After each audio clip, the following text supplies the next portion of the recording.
अपने रिसर्च में आपको सबसे डरावनी चीज़ क्या लगी? देखिए, ये जो सोल्स वाला मामला है ना, आत्मा वाला मामला, बड़े इजीली हम लोग बोल देते हैं मोक्ष और सैल्वेशन। ये बड़ी खतरनाक चीज़ है। ज़्यादातर लोग ऐसा बोलते हैं ना कि हमारा बचपन बहुत अच्छा था, काश बचपन लौट आया। लेकिन आपको ऐसे लोग भी मिलेंगे जो बोलेंगे कि प्रेजेंट ठीक है, मेरा बचपन अच्छा नहीं, मेरा स्कूल लाइफ अच्छा नहीं था, मेरा कॉलेज लाइफ अच्छा नहीं था। क्या जाना है रावण के बारे में अब तक? आज के समय में रावण को जिस तरीके से डिपिक्ट किया जा रहा है, जिस तरीके से पोर्ट्रेयल किया जा रहा है उसका, वो करेक्ट नहीं है। जैसे ये कहा जाता है कि रावण और किसी को कभी उठा के नहीं लाए थे, सिर्फ सीता को लाए थे क्योंकि विनाशकारी विपरीत। ये गलत बात है। रावण और बहुत लोगों की युवतियों को उठा के लाया था। तो ये जो बोलते हैं कि रावण में सब कुछ अच्छा था, वो महाज्ञानी था और पराक्रमी था, और लेकिन बस एक गलती हो गई। नहीं, बस एक गलती नहीं थी। रावण ने बहुत सारी गलतियां की थी। रावण के 10 सर जो 10 अलग अलग बातों को दर्शाते हैं, वो 10 के 10 खामियां रावण में थी और वो सडन नहीं आ गई थी। नमस्ते दोस्तों, भारत का कल्चर, भारत की फिलॉसफी और हमारे धर्म के बारे में जानकारी मेरी खुद की एक हॉबी है, जिसे मैं पूरा कर रहा हूँ इस पॉडकास्ट के थ्रू। आज के गेस्ट है अक्षत गुप्ता सर, जिनके साथ एक बढ़िया ब्लॉकबस्टर पॉडकास्ट हम बना चुके हैं। उस पॉडकास्ट का टॉपिक था अस्त्रास, असली अस्त्रास। आज का टॉपिक है ही नहीं, क्योंकि आज हम सीखेंगे ज़्यादा हमारे धर्म के बारे में। इस इंसान ने डेडिकेट की है अपनी पूरी लाइफ इन सब्जेक्ट्स को, और आज इनके कहानियों के द्वारा हम इन सब्जेक्ट्स के बारे में ज़्यादा जानेंगे। बहुत ही बढ़िया कॉन्वर्सेशन अक्षत गुप्ता सर के साथ। एंजॉय कीजिए TRS हिंदी पर।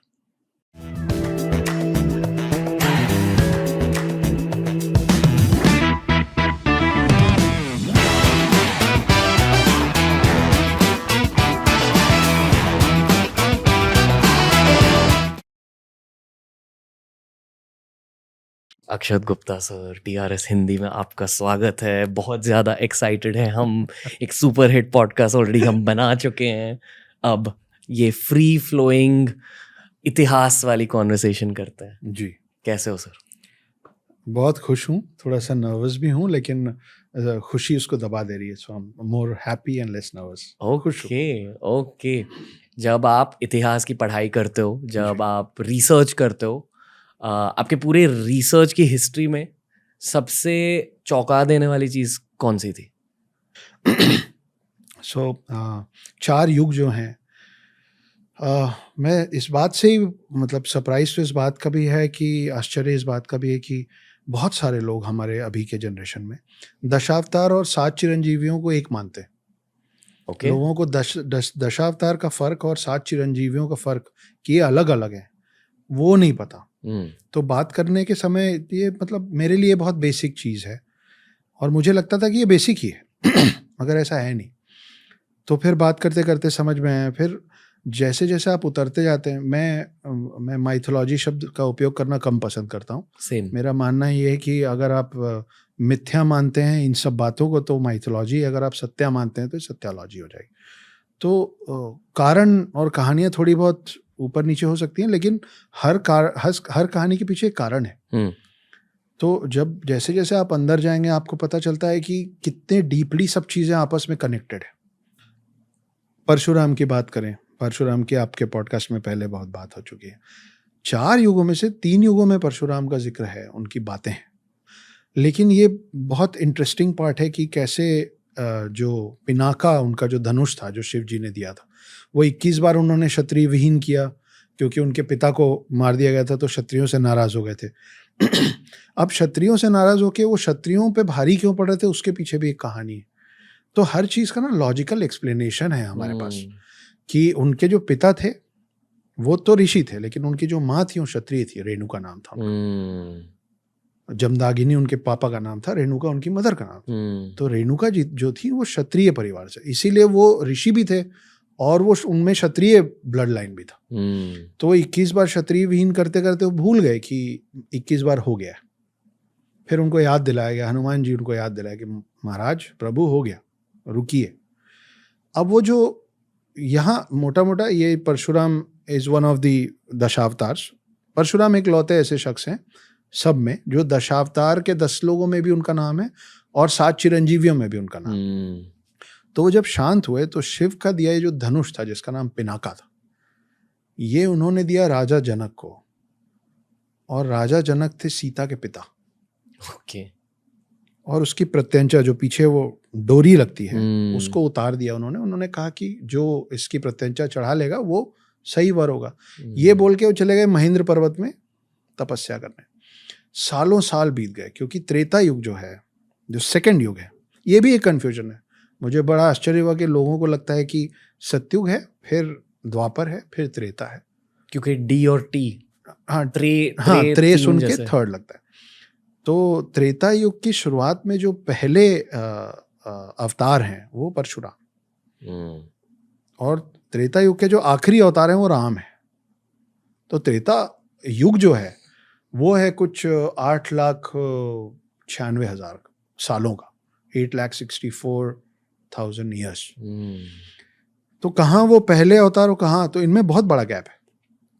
तो इतने साल बाद फिर जब वो फिर राम बड़े हुए, सीता आई धरती पे, और फिर वो प्रत्यंचा चढ़ाते समय वो धनुष टूटा। तो फिर परशुराम नाराजगी से आए राम को मारने, और लक्ष्मण तो हैं ही गुस्सैल, तो ये दोनों आपस में लड़ लिए थे। फिर उनको पैसिफाई किया गया, उनको समझाया गया कि आप भी विष्णु अवतार हैं, आप भी विष्णु अवतार, मिल के चले गए। लेकिन परशुराम की गाथाएं महाभारत काल में भी है। तो अगर भाई बोलते ना कि इमॉर्टल हैं तो बार बार आएंगे, तो फिर भीष्म पितामह, सूर्यपुत्र कर्ण और द्रोणाचार्य, इन तीनों के युद्ध गुरु जो हैं, और वो एकलव्य स्टाइल नहीं कि भाई द्रोणाचार्य की मूर्ति लगाई सीख गए, नहीं, फिजिकल प्रेजेंस के साथ इन तीनों को तैयार करने वाले फिर परशुराम। तो एक और बाद में एक अध्याय आता है जहाँ परशुराम और भीष्म पितामह का युद्ध होता है, और भीष्म पितामह जीत जाते हैं, हरा देते हैं परशुराम। तो परशुराम खुश होके, वो जो हमारी आम आजकल के बोलचाल की भाषा में बात होती है ना कि गुरु गुड़ रह गया, चेला चीनी हो गया, बिकम बेटर देन मी, तो मुझसे भी बेहतर हो गया, तो और आशीर्वाद दे के फिर परशुराम लौटे। तो ये बहुत, अभी भी जो हम बात कर रहे हैं ना, बहुत ही ऊपरी सतह की बात है, पर वो भी अभी लोगों तक पहुंचना और पता होना बचा है। हमारे धर्म में वैसे न्यूमरोलॉजी की बातें होती है जी, ओके। हाँ। 9 का मतलब क्या है? चलो लेट्स स्टार्ट देयर। ओके, तो 9 तो मैथमेटिकली भी, अभी देखिए साइंस और माइथोलॉजी जो है, जैसा आमतौर पे लोग मानते हैं माइथोलॉजी वर्ड कि नहीं हुआ था भाई, लेकिन माइथोलॉजिकल सब चीज़ें ना, ज़्यादातर चीज़ें साइंटिफिक है। तो साइंस और माइथोलॉजी जो है बहुत पास पास चल रहा है। जैसे 9 जो है वो सिर्फ हमारे माइथोलॉजी में मैजिकल नंबर है ऐसा नहीं है, वो मैथमेटिक्स में भी बड़ा मैजिकल है। जैसे 9 एक बड़ा सिंपल सी बात है, 9 का पहाड़ा, 9 का टेबल सबको आता हो, 9 1 9 से लेकर 9 10 90 तक जितने अमाउंट्स आ रहे हैं ना, उन सब के जो 2 डिजिट होंगे, 9 2 से लेके और 9 10 तक, उन सब का टोटल 9 ही आता है। ऐसा किसी और डिजिट में नहीं होता है। ये तो मैथमेटिकल बात कर रहा हूँ। पहले मैं आपको एंशिएंट स्क्रिप्चर्स के 9 का जादू बताने की कोशिश करता हूँ। 9 दुर्गा, 10 दुर्गा क्यों नहीं, 8 दुर्गा क्यों नहीं है, 9 दुर्गा ही क्यों है? हमारे में 9 रस माने जाते हैं, है ना। हमारी जो पूजा होती है वो 9 ग्रहों की होती है। हमारे जो रत्न माने जाते हैं वो 9 रत्न होते हैं। आप देखिए कि अब इस पे तो किसी का वश नहीं है कि जो औरत जब पेट से होती हैं, जब वो प्रेग्नेंट होती हैं, तो बच्चा 9 महीने ही होता है, 10 महीने क्यों नहीं होता है, या 8 महीने क्यों नहीं होता। और जब वही इंसान बच्चे से बड़ा होके बूढ़ा होके मर जाता है, तो उसकी आत्मा की शांति के लिए भी हम 9 ग्रहों की पूजा करते हैं। तो आप एक तरीके से देखेंगे ना, तो हम पैदा होने से पहले, हमारे जन्म से पहले से लेकर और हमारे मृत्यु के बाद तक, हम हर चीज में 9 के फेर में ही चल रहे हैं। और मैथमेटिकली आप आएंगे तो सन का जो आउटर पेरिफेरा, अगर आप डायमीटर जोड़ने जाएंगे, तो जो टोटल माइल्स है, आप अगर अर्थ के एक पॉइंट से शुरू करते हैं और पूरा घूम के अर्थ के उसी पॉइंट पे आते हैं, तो जितने माइल्स हैं, और मून में भी सेम, तो चंद्रमा, सूर्य और पृथ्वी, इन तीनों में आप एक पॉइंट से शुरू करके डायमीटर को अगर माइल्स में काउंट करेंगे, उन तीनों का जो टोटल माइल्स का फिगर है वो अलग अलग है, लेकिन उन तीनों का अलग अलग टोटल जो है ना, वो 9 है। लाइट का जो स्पीड है पर सेकेंड, उसका टोटल 9 है। तो 9 आपके हर जगह में ना वो अपनी जगह बनाया हुआ है। 90 डिग्रीज का आप आधा कर लीजिए तो 45 डिग्रीज का भी टोटल 9 होता है, 90 डिग्रीज का भी टोटल 9 होता है, उसका डबल आप कर लीजिए 180 डिग्रीज, 360 डिग्रीज, उससे और बढ़ा लीजिए, उससे और घटा लीजिए। Triangle, pentagon, circle, cylinder, anything, square, सबका टोटल 9 है। तो ये ज्योमेट्री हमारे वश में नहीं है ना, वो तो जो था we have just decoded it. Also मेरा बहुत जोर से मानना ये भी है कि हम लोग ज़्यादा कुछ इन्वेंट नहीं कर रहे हैं, हम लोग ना हम डिस्कवर कर रहे हैं, हम सब चीज़ें रीडिस्कवर कर रहे हैं। क्योंकि बहुत सारे ऐसे एंशिएंट पेजेस हैं जो हम लोग नहीं बचा पाए। फेयर। अपने रिसर्च में आपको सबसे डरावनी चीज़ क्या लगी है? देखिए ये जो सोल्स वाला मामला है ना, आत्मा वाला मामला, बड़े इजीली हम लोग बोल देते हैं मोक्ष और सैल्वेशन। ये बड़ी खतरनाक चीज़ है। सैल्वेशन जिनको मिल जाता होगा, जितना मैंने पढ़ा समझा है, सैल्वेशन जिनको मिल जाता होगा वो तो ठीक है, जिनको नहीं मिलता है वो बहुत सारे वर्ल्ड्स में अलग अलग तरीके से भटकते रहते हैं। और आपके लाइफ की अपनी परेशानियाँ होंगी, मेरी लाइफ की अपनी परेशानी रही हैं। एक बहुत अच्छे बचपन के बाद अभी 2014 में सुसाइड तक जाना पड़ा है, और वहाँ से फिर अब मैं आपके साथ यहाँ बैठ के बात कर रहा हूँ। तो ज़्यादातर लोग ऐसा बोलते हैं ना कि हमारा बचपन बहुत अच्छा था, काश बचपन लौट आए। लेकिन आपको ऐसे लोग भी मिलेंगे जो बोलेंगे कि प्रेजेंट ठीक है, मेरा बचपन अच्छा नहीं था, मेरा स्कूल लाइफ अच्छा नहीं था, मेरा कॉलेज लाइफ अच्छा नहीं था, फॉर XYZ रीजन्स। सोल्स जो ट्रैवल कर रहा है वो हम अपने कर्मों की वजह से ही सैल्वेशन को या तो नहीं पाते हैं या तो देर से पाते हैं जी। सोल्स की एक एज है, जैसे आपके और मेरे बॉडी का एक एज है, वैसे सोल्स का, फॉर एग्जांपल सिर्फ आपके मेरे समझने के लिए, आप मान लीजिए कि सोल की उम्र 1000 साल है, मान लेते हैं एक आत्मा है जिसकी उम्र 1000 साल है। अब वो या तो 20 बार 50-50 साल के बॉडीज बदले, या 10 बार 100 साल के बॉडीज बदले, मगर ऐसा होता नहीं।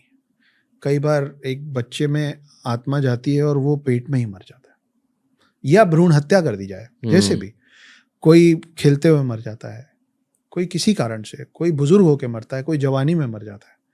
तो हम में से कोई ये नहीं बता सकता कि उस 1000 साल का जो सोल का स्पैन है वो कितने लाइफ टाइम्स में कवर होगा, और वो उतने सारे लाइफ टाइम्स में उसको क्या क्या देखना पड़ेगा। फॉर एग्जाम्पल आप देखे होंगे कि एक उम्र दराज आदमी होता है 60-70 साल का, लेकिन उसकी हरकतें बहुत ही बचपने वाली होती,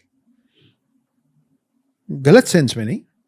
वो या तो अपनी उम्र के हिसाब से वो जो जोक कर रहा है वो बड़ा बचकाना सा जोक है, या उसका बॉडी लैंग्वेज ऐसा है कि यार थोड़ा मतलब डिसेंट रहिए।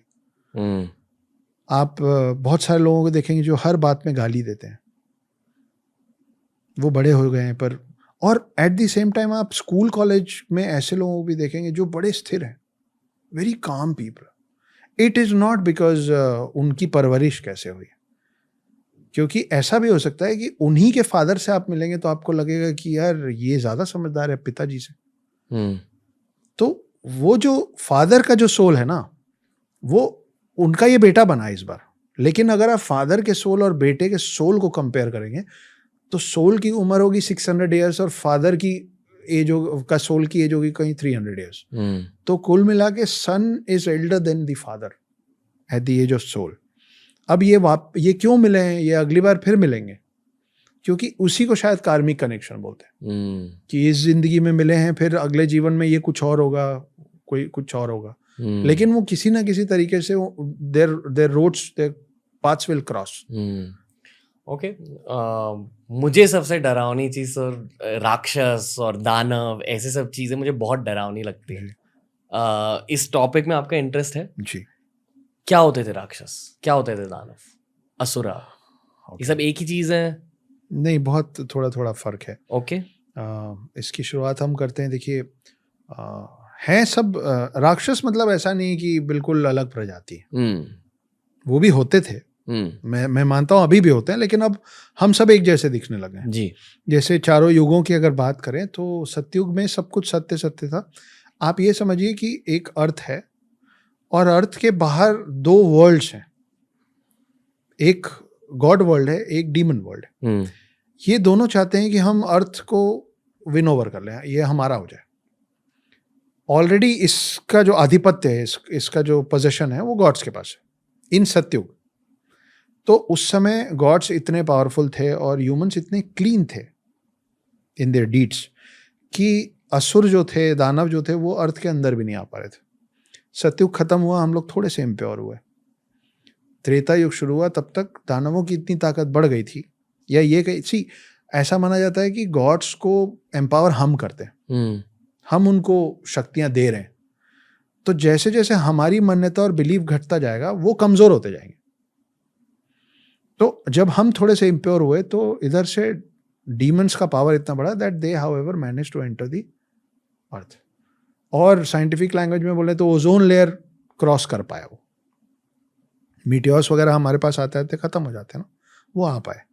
तो फिर रामायण वाला वक्त आया जब एक नियर बाई लैंड तक वो पहुंचे और वो देवभूमि भारत में आए और वो यहाँ कुछ गलत किए। और यहाँ का जो प्योर सोल था, with the help of other pure souls, I am intentionally not saying humans, क्योंकि उसमें वानर सेना भी थी, उसमें जटायु भी थे, उसमें जामवंत भी थे जी। तो ये सब लोग मिलके एक वॉर हुआ जिसको हम रामायण के नाम से जानते हैं। वो युग खत्म हुआ और फिर चालू हुआ द्वापर युग। द्वापर युग में महाभारत, तब तक हमारा विश्वास इतना हट गया था कि people directly started cursing gods. जैसे महाभारत के अंत में ये धृतराष्ट्र की जो पत्नी थी गांधारी, उन्होंने कृष्ण जी को सीधे सीधे श्राप दे दिया था। तो हम अपने आप को इतना सुपीरियर मानने लग गए थे कि हम ये भी करने लग गए। तो तब तक हम इतने इम्प्योर हो गए कि हमारे ब्लड लाइन के अंदर तक ये डीमंस घुस गए। तो जो फार ऑफ लैंड्स में थे वो दे एंटर्ड आवर बॉडीज। तो महाभारत युद्ध क्या था? एक ही परिवार का युद्ध था। तो जब एक परिवार में युद्ध हो रहा था तो उसमें दोनों कैसे थे? और अब हम रहते हैं कलयुग में जिसमें हमारे डीएनए में, हर इंसान के ब्लड लाइन में दोनों चीजें चल रही हैं। कई बार हमको पता होता है कि एथिकली ये काम गलत है, पर वो प्रॉफिटेबल होता है तो हम कर लेते हैं कि क्या आ जाता है, चलता है। तो इसीलिए युगों में जो डिटोरिएशन हो रहा है in our lifes is this. अभी सर एक तीखा सवाल पूछूंगा जो बहुत लोग पूछते हैं इंटरनेट पे जी। क्या देव एलियन थे और उनके साथ साथ क्या असुर भी एलियन थे? अगर हम कह रहे कि अलग लोक से आए, लोक का शायद इंग्लिश ट्रांसलेशन प्लेन होता है और ये माना जाता है कि हम भूलोक में रहते हैं जी। तो जब हम भूलोक की बातें कर रहे हैं तो क्या भूलोक सिर्फ हमारी धरती है, हमारा सोलर सिस्टम है, या हमारा पूरा नोन यूनिवर्स है? जैसे एस्ट्रोफिजिसिस्ट अभी नोन यूनिवर्स के बारे में बातें करते हैं जी। तो ये भी बताते हैं कि नोन यूनिवर्स के कुछ लिमिट्स है और उस लिमिट्स के बाहर क्या है हमें पता नहीं पता। और ये फिजिक्स से प्रूवन है जी। तो भूलोक मतलब ये नॉन यूनिवर्स या भूलोक मतलब सिर्फ धरती? देखिए, इस बात से एक बात याद आई है। जी। मैं पहले आपको वो टच करते हुए Sure. हम आपकी श्योर वेस्टर्न कंट्रीज में जिस पहले आदमी ने बोला था ना कि अर्थ इज राउंड, उसको फांसी पे टांग दिया था। ये फैक्ट है, नाम मुझे ध्यान नहीं है पर मिल जाएगा कि ये अगेंस्ट द क्राइस्ट बात कर रहा है। जब ये वहाँ किया जा रहा था ना, उस समय भी हम यहाँ पे ज्योग्राफी को भूगोल ही कहते थे। भू मतलब लैंड और गोल मतलब गोल। तो हमको उस समय भी पता था, एंशिएंट साइंस बोल लीजिए, जो भी बोल लीजिए। इसीलिए मैं बार बार बोल रहा हूँ कि जो लोग भी इसको माइथोलॉजी मानते हैं, उसका और साइंस का बहुत करीबी ताल्लुक है। हम उस पर आएंगे जी। पर कमिंग टू आपके सवाल को कि क्या ये अलग अलग प्लैनेट्स में रहते हैं, जी ये बहुत इंटरेस्टिंग क्वेश्चन है। और आप इसको ऐसे सोचिए कि अब हम लोग धीरे धीरे एडवांस होते जा रहे हैं। हम मून पहुंच गए, हम मार्स पहुंच गए और अब हम और आगे जाने की तैयारी में। एक दिन ऐसा आएगा ना, मतलब आज से 500 साल पहले, 200 साल पहले कोई सोच नहीं सकता था कि हम मून तक पहुंच जाएंगे। हम पहुंच गए, मून तक पहुंच गए, मार्स तो दूर है, नहीं पहुंच, हम पहुंच गए। आज हमको लगता है कि जहां हम नहीं पहुंच पाएंगे, जस्ट इमेजिन कि एक दिन एक स्पेसशिप अर्थ से निकलता है और वो किसी ऐसे प्लैनेट में लैंड करता है जहां हैबिटेट है। किसी अलग तरीके के जीव हैं, लेकिन हैं, और they have brains, they can understand, they might not be knowing our language, हमारा लैंग्वेज नहीं। हम किसी तरीके से अगर उनको ये समझाएंगे कि हम कहाँ से आए, तो हम 2-3 चीज़ें बोलेंगे। हम बोलेंगे कि हम पृथ्वी से आए, अर्थ से आए, ठीक है, और वो ध्यान से देखेंगे कि हम दिखते कैसे, हम चलते कैसे, और फिर जब हम वापस, अब हम आए हैं और अगर वो हमारा नुकसान नहीं कर रहे हैं तो हम उनको कुछ तो देंगे। चाहे हम अपने स्पेसशिप से निकाल के उनको कुछ चिप्स का पैकेट ही दे दें, पर कुछ तो देंगे, है ना। वो उनके लिए पहली बार देखी हुई कोई नई चीज़ होगी, और उसके बाद हम वापस उसी स्पेसशिप में बैठेंगे, क्योंकि हम ग्रेविटेशनल फोर्स तो सीख चुके हैं, और हम निकल के वापस अर्थ आ जाएंगे। रोज़ रोज़ तो उस प्लैनेट नहीं जा सकते, और उस प्लैनेट का टाइम अलग चल रहा होगा, हमारा अलग चल रहा है, ब्रह्मा का अलग चल रहा है ना। डिवाइन युगाज अलग हैं, ह्यूमन युगाज अलग हैं। अब जब हम वापस लौट आए हैं तो उस प्लैनेट में जब इवोल्यूशन होगा, जब उस जनरेशन में और लोग नेक्स्ट टू नेक्स्ट जनरेशन आएगा, वो भी तो दीवार पे ऐसे चीजें बना देंगे ना। और उनके लिए भगवान कहाँ से आए थे पता है? उनके लिए भगवान अर्थ से आए थे। तो भगवान ऊपर से आए थे, भगवान पृथ्वी नाम, तो हमारे लिए स्वर्ग वर्ड जो है वो शायद उनके लिए वर्ड पृथ्वी बन जाएगा। स्वर्ग वर्ड भी सब्जेक्टिव होता है, सब्जेक्टिव होता है। अभी हो सकता है कि एक गॉड जो वेस्टर्न साइड में उतरे होंगे, उन लोगों को समझ में आया हेवन, क्योंकि हम उनकी लैंग्वेज नहीं बोलते थे, और वही हमको समझ में आया स्वर्ग, और वही किसी और को समझ में आया जन्नत, लेकिन ये है एक ही प्लैनेट। तो वहीं से फिर वो बात निकलती कि ऑल गॉड्स आर वन, भगवान एक ही है। तो हाँ, ये बहुत ज़्यादा इसकी पॉसिबिलिटी हो सकती है आने वाले समय में कि okay sir, specifically ancient history की बातें करते हैं। जैसे एंशिएंट हिस्ट्री में एक कॉन्सेप्ट है मेगाफोना का, यानी कि आज के ज़माने में जितने भी एनिमल्स को हम जानते हैं उनके सारे के सारे एंसेस्टर्स अब एक्सटिंक्ट हो चुके हैं। 99% of all animals have gone extinct, पर उन 99% में बहुत मेगाफोना एनिमल्स थे। मेगाफोना यानी कि बड़े बड़े एनिमल्स, जो आज के ज़माने में शायद सिर्फ ब्लू व्हेल है। Blue whale is the one existing megafauna, पर पहले बहुत मेगाफोना होते थे, बड़े बड़े बर्ड्स होते थे, बड़े जानवर होते थे। तो उसी पर्सपेक्टिव से वानर सेना और जटायु के बारे में पूछना चाहूँगा। आप क्या मानते हो, वानर सेना क्या थी? क्या वो कुछ एंशिएंट मैन का एक वर्जन था, हाफ मैन हाफ मंकी? क्या मानते हो आप वानर सेना और जटायु जैसे जीवों के बारे में? देखिए, ये बात एकदम सच है। ये मिथ नहीं है, ये हिस्टोरिकल साइंस है। इसके एविडेंसेस हैं कि बहुत बड़े बड़े एनिमल्स होते थे जी। मैमथ सच में थे, जो हाथी से 3, तो अगर ये बोला गया है कि इंद्र एक हाथी पे चलते थे जिसका नाम ऐरावत था, जिसके 3 सर थे, वो वाइट एलिफेंट था और वो बहुत पावरफुल था। तो मैमथ उसके बहुत बाद के जो हमको प्रूफ्स मिलते हैं, क्योंकि जब आप ऐरावत की बात कर रहे हैं तो आप मैमथ से भी पहले की बात कर रहे हैं। तो हर चीज़ अब समय के साथ डिटोरिएट हो रहा है। हम लोगों की एज डिटोरिएट हो रही है, हमारी हाइट डिटोरिएट हो रही है, वो भी तो डिटोरिएट होते होते वहाँ पहुँचे होंगे जहाँ वो अब हैं। तो ये आज जो हम हाथी देखते हैं, वो हाथी शुरू से ऐसा नहीं रहा होगा, वो हाथी बड़ा रहा होगा। आज जो हम शेर देखते हैं, उसके पहले सेबर टूथ होते थे जी, और ये historically with the evidence proven है। तो अगर शेर की जगह सेबर टूथ हो सकते हैं और हाथी की जगह मैमथ और ऐरावत हो सकते हैं, तो फिर बाकी सब क्यों नहीं हो सकते हैं? इसका जवाब कोई नहीं दे पाएगा। मतलब I am talking in favour of कि हाँ थे जी, कि वानर सेना, बंदर तो आज भी नकल करते हैं। आप जो करेंगे, हमारे बचपन में कहानी है कि वो नकल करते थे। तो वो कहीं ना कहीं they are the closest to human form. तो ऐसा देखिए, हर कोई इवॉल्व हो जरूरी नहीं है। 2, 4, 6 बच्चों को आप एक साथ बड़ा कीजिए, वो सब अलग अलग लोग बनेंगे। तो हो सकता है कि ये एक स्पीशी थी। आप जब हम हनुमान चालीसा पढ़ते हैं, तो हनुमान चालीसा में जो शुरुआती लाइन है, तिहु लोक उजागर के पहले, जय हनुमान ज्ञान गुण सागर जय कपि। कपि जो है ना, हनुमान चालीसा में जो शब्द है, ये कपि उस क्लैन का नाम था जिस क्लैन का एक हिस्सा थे हनुमान। पूरी जो वानर सेना, जो पूरे वानर हैं, उनके जैसे हमको होमो सेपियंस बोलते हैं, हम ह्यूमंस हैं, वैसे उनके क्लैन का नाम था प्रॉपर कपि। तो वो कपि के अंदर ये सब आते थे, बाली, सुग्रीव, अंगद, हनुमान। तो हाँ, ये होते थे। कहीं कहीं पे आपका बिलीफ सिस्टम बढ़ाने के लिए ज़रूरी हो जाता है कि उसको थोड़ा सा लार्जर देन लाइफ बनाना पड़ता है। रामायण के बाद क्या हुआ हनुमान जी के साथ?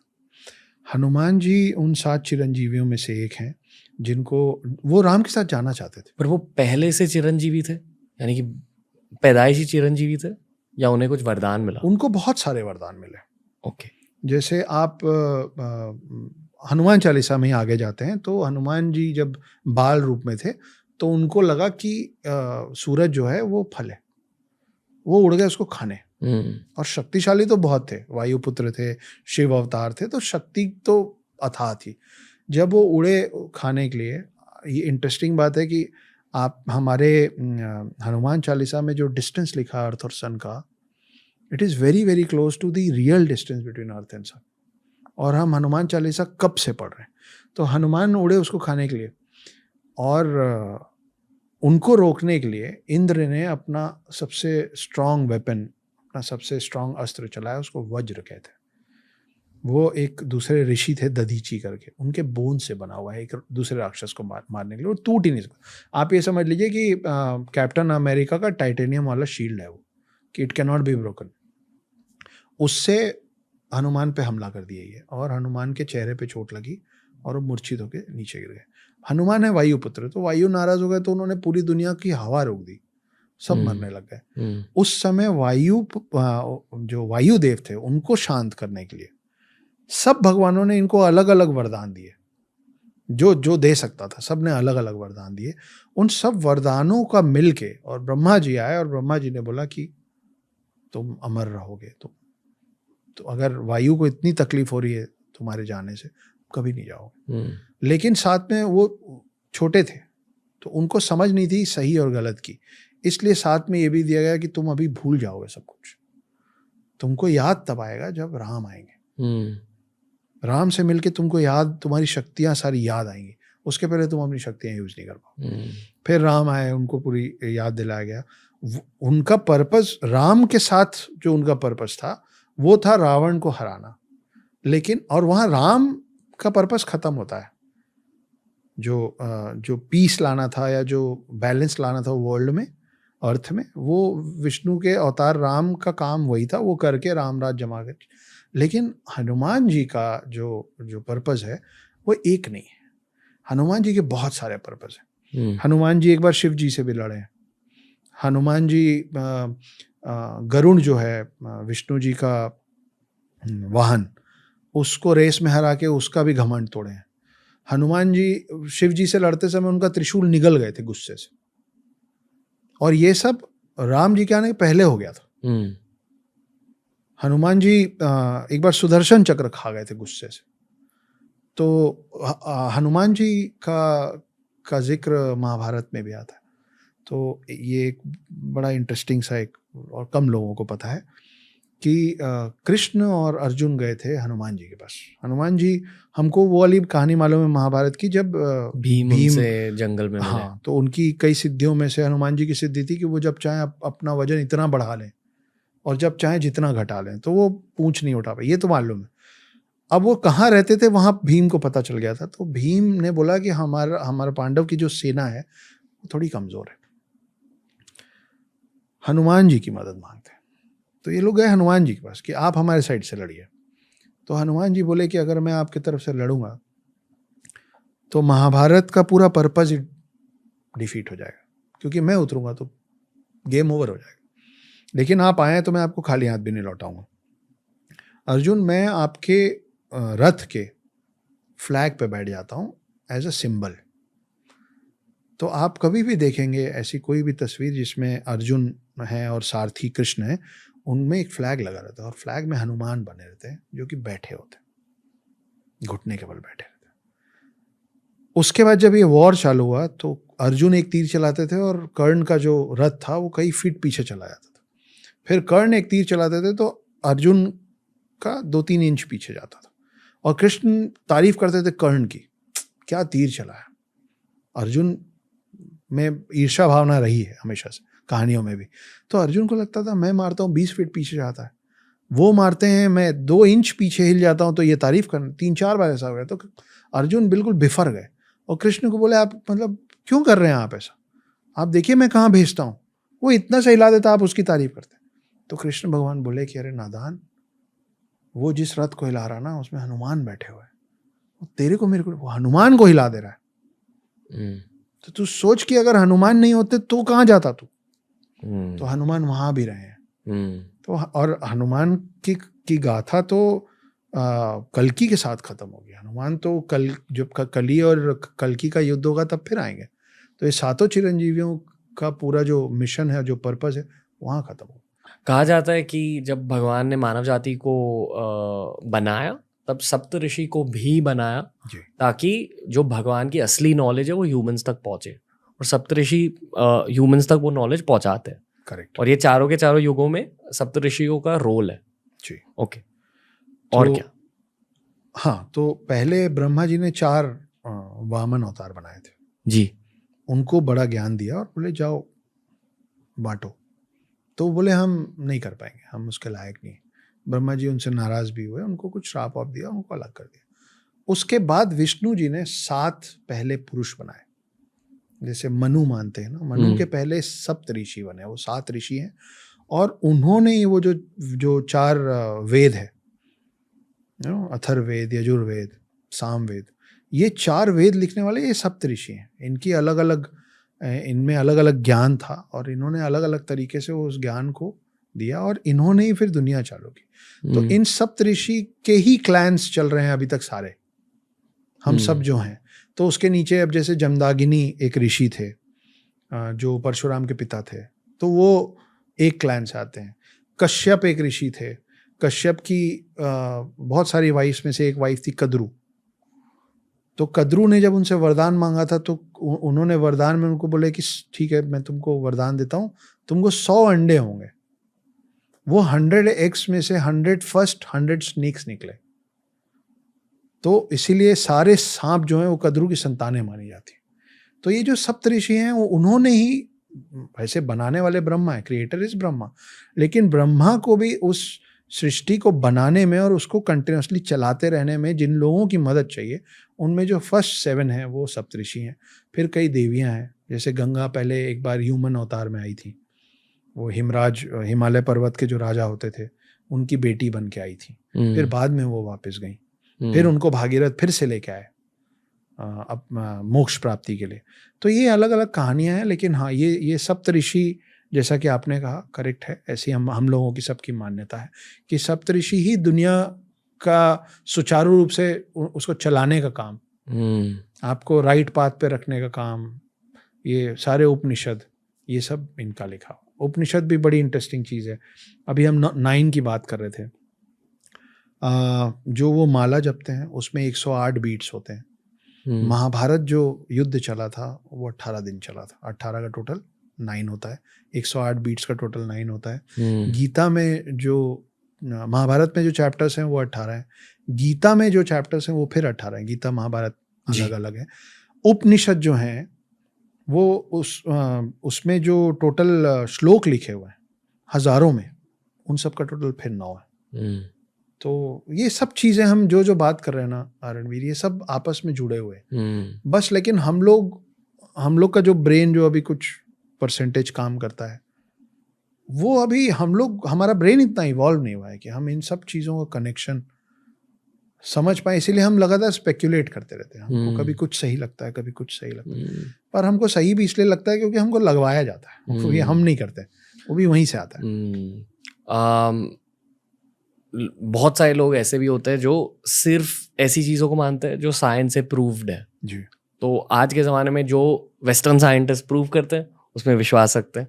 और उसी पर्सपेक्टिव से मैं आपको हमारे धर्म, हमारे संस्कृति के बारे में पूछना चाहूँगा। आज के ज़माने के साइंटिफिक पैरेलल्स क्या है हिंदू धर्म को लेके? ठीक है, एक तो हमने बात की हनुमान चालीसा की, जी, वहीं से शुरू करते हैं कि सन और अर्थ का जो डिस्टेंस है वो परभानु वाली जो 2 लाइनें हैं हमारे हनुमान चालीसा में, उसमें प्रॉपरली लिखा हुआ है, मतलब लाइट ईयर्स में डिस्टेंस हमने एक्सप्लेन किया हुआ है। बहुत कई 100 कई हजार साल बाद फिर एक दिन नासा ने बताया कि अर्थ और सन का these many light years, this is the distance. तब दुनिया को मालूम चला। We have been very bad marketers. हमने ज्ञान बहुत फैलाया, लेकिन हम क्रेडिट लेने में बहुत पीछे रह गए चीज़ों को। जैसे एक व्यक्ति थे सुश्रुत को मतलब अपने ही कास्ट से निकाल दिया गया था, क्योंकि वो गंगा में और दूसरी नदियों में जो डेड बॉडीज बहती थी, पहले युद्ध में जो मर जाते थे उनको बहा दिया जाता था, सबकी अंत्येष्टि नहीं की जाती थी।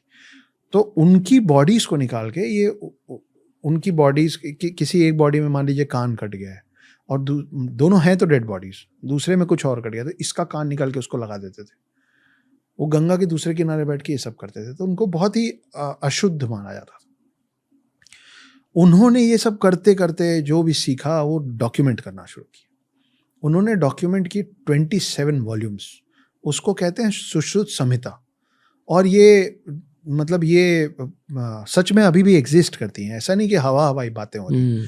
वो सुश्रुत संहिता यहाँ से पर्शियन लैंग्वेज में कन्वर्ट हुआ और अरेबिक कंट्रीज गया, वहाँ से इंग्लिश में कन्वर्ट हुआ और यूएस यूके वेस्टर्न कंट्रीज पहुँचा, और वहाँ से it came back becoming plastic surgery to us. ये फादर ऑफ सर्जरी माने जाते हैं, फादर ऑफ सर्जरी सुश्रुत। तो हम we are the first plastic surgeons of the world. अब देखिए, अभी दिवाली पास है, आप 10 लोगों से पूछेंगे तो उसमें 9 लोग नहीं बता पाएंगे कि धनतेरस हम लोग क्यों मनाते हैं। धनतेरस धनवंतरी के नाम पे मनाया जाता है। धनवंतरी को बोला जाता है first doctor of the world. तो सागर मंथन वाली कहानी में आप जाएंगे तो अमृत कलश लेके जो व्यक्ति निकला था वो धनवंतरी थे। He was a Demi God, half man half God. उन्होंने पूरी दुनिया और हम लोगों को मेडिसिन सिखाया। तो इसीलिए अभी तक फाइट चलता रहता है कि आयुर्वेदिक अच्छा है कि एलोपैथी अच्छा है कि कौन सा। अब आप ग्रेविटेशनल फोर्स पे आ जाइए। उसके पहले प्लैनेट्स पे चलते हैं। 1600 वाले ईयर में, 1608 और समथिंग में पहला टेलीस्कोप बना, और नासा ने बताया, वेस्टर्न कंट्रीज ने बताया हमको कि सूरज है और 9 प्लैनेट्स हैं जो उसका रिवॉल्व कर रहे हैं। क्या आपको लगता है कि जिस दिन इन्होंने सूरज और 9 प्लैनेट्स बता के उसको सोलार सिस्टम बोला, उसके बाद हम लोगों ने सौरमंडल शब्द का इजाद किया? हम पहले से जानते थे। कैसे जानते थे? इसका प्रूफ ये है कि 16वीं शताब्दी के पहले से हम 9 ग्रहों की पूजा कर रहे हैं ना। 9 ग्रहों की पूजा 15वीं शताब्दी से या 14वीं शताब्दी से शुरू नहीं हुई। 668 सीई में एक व्यक्ति का देहांत हुआ, उनका नाम था ब्रह्मगुप्त। उन्होंने बहुत सारी किताबें लिखी थी उस समय। उन्होंने एक किताब में एक लाइन लिखी थी, उन्होंने लिखा था कि जैसे पानी का काम है बहना, वैसे ही धरती का काम है हर चीज को अपनी तरफ अट्रैक्ट करना। इस व्यक्ति की डेथ हुई 668 सीई में।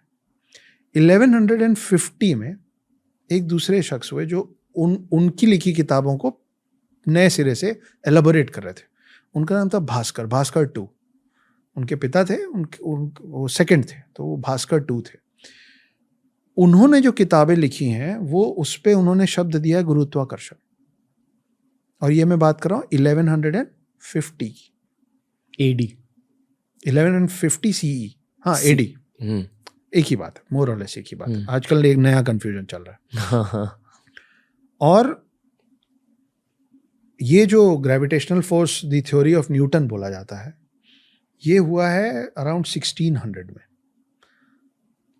तो वो जो मतलब हमने विमाना पुराण लिखा है, उस पे अब नासा सच में उसका प्रोटोटाइप तैयार कर रहा है, जिसमें फ्यूल में मर्क्यूरी यूज होता है।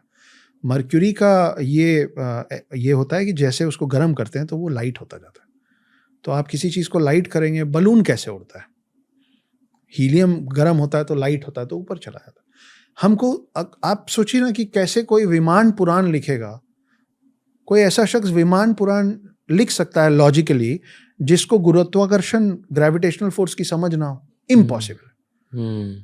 तो हम विमान पुराण लिख चुके थे, हम ग्रेविटेशनल फोर्स 668 में बोलने वाला वो आदमी मर गया।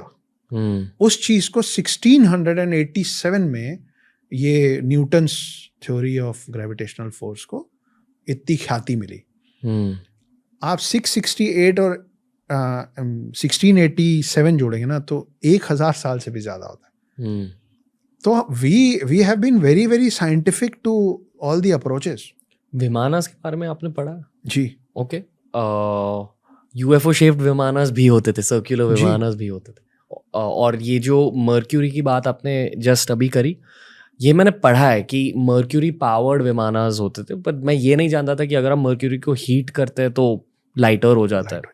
ओके, मतलब मर्क्यूरी का भी शायद एक गैशियस स्टेट होता होगा, आई एम श्योर, क्योंकि लिक्विड स्टेट में तो नहीं, वो गैशियस स्टेट में नहीं होता, वो सॉलिड स्टेट भी नहीं हो पाता। ओके, बड़ा अतरंगी, मतलब बिल्कुल गैशियस स्टेट होता ही नहीं उसका। उतना डिटेल में मुझे नहीं मालूम। कुछ तो स्मोक निकलता होगा, लेकिन वो अपना फॉर्म चेंज नहीं करता। Okay, it just gets lighter and lighter as it heats.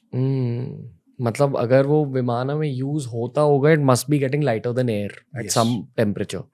तो बेसिकली वो टेम्परेचर अगर आपने जनरेट कर दिया किसी वजह से, तो शायद विमाना उड़ सकता। आप अगर विमाना पुराण के कुछ सारा कुछ तो मेरे को मिलता नहीं है, पर जो भी थोड़ा बहुत मैं समझ पाया हूँ या देखा हूँ या पढ़ा हूँ, उसमें ना पूरा स्ट्रक्चर है। सिर्फ ऐसा नहीं है कि थ्योरेटिकल नहीं बताया हुआ, सिर्फ उसको प्रैक्टिकली भी उन्होंने बताया हुआ कि भाई उसमें प्रोपेलर्स हैं, उसमें जेट बूस्टर्स हैं, कि ऐसा नहीं कि वो धीरे धीरे गर्म हो रहा है तो ये ऊपर जा रहा नहीं, उसको रोक के पहले गर्म करके सडनली उसका प्रेशर निकाला ताकि वो अर्थ को छोड़े।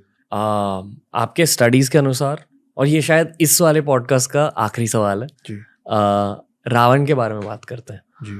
आई एम श्योर आपके लिए एक रिसर्च टॉपिक है रावण। सभी के लिए है। ओके, क्या जाना है रावण के बारे में अब तक?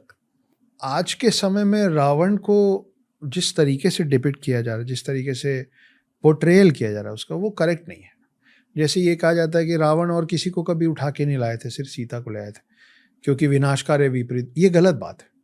रावण और बहुत लोगों की युवतियों को उठा के लाया था। तो ये जो बोलते हैं कि रावण में सब कुछ अच्छा था, वो महाज्ञानी था और पराक्रमी था, और लेकिन बस एक गलती हो गई, नहीं, बस एक गलती नहीं हुई थी। रावण ने बहुत सारी गलतियां की थी। रावण के 10 सर जो 10 अलग अलग बातों को दर्शाते हैं, वो 10 के 10 खामियां रावण में थी, और वो सडन नहीं आ गई थी। वो बोलते हैं ना कि आपके पाप का घड़ा भरता है, तो इंग्लिश में बोलते हैं last nail in the coffin.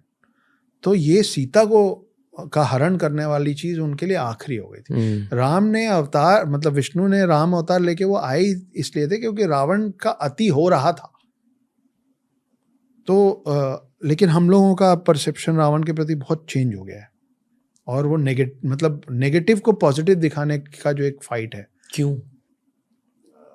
कलयुग शायद इसी को कहते होंगे, जो हमारी बुद्धि घटती जा रही है। हम वो लैंग्वेजेस जो हमारे ही बनाए हुए पूर्वजों के लैंग्वेज, हम वो पढ़ तक नहीं पा रहे।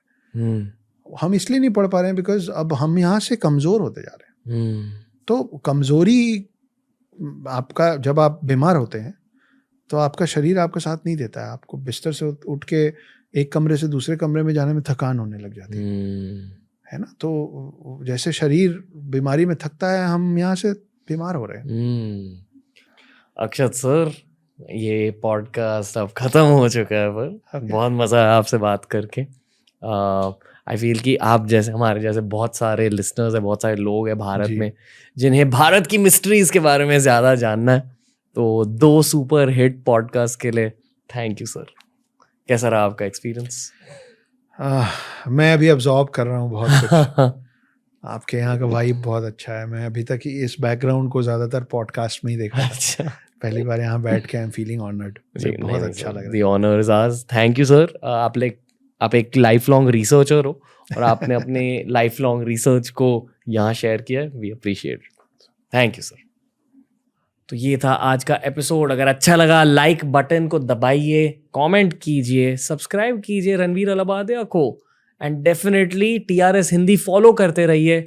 जितना ज़्यादा मैं सीख रहा हूँ, उतना ही ज़्यादा मैं आपके साथ शेयर कर पा रहा हूँ, और इसलिए आपके भाई के लिए एक चीज़ करोगे, हमें गेस्ट रिकमेंडेशंस दे दीजिए। इंस्टा पर भी फॉलो कीजिए, वहां भी कमेंट सेक्शन में बताइए, यहाँ भी यूट्यूब पर कमेंट सेक्शन में बताइए कि आपको कौन चाहिए टीआरएस हिंदी पर। बताइए। और तब तक अगले एपिसोड तक हमारे क्लिप्स चैनल को भी सब्सक्राइब कीजिए, टीआरएस हिंदी क्लिप्स। नमस्ते।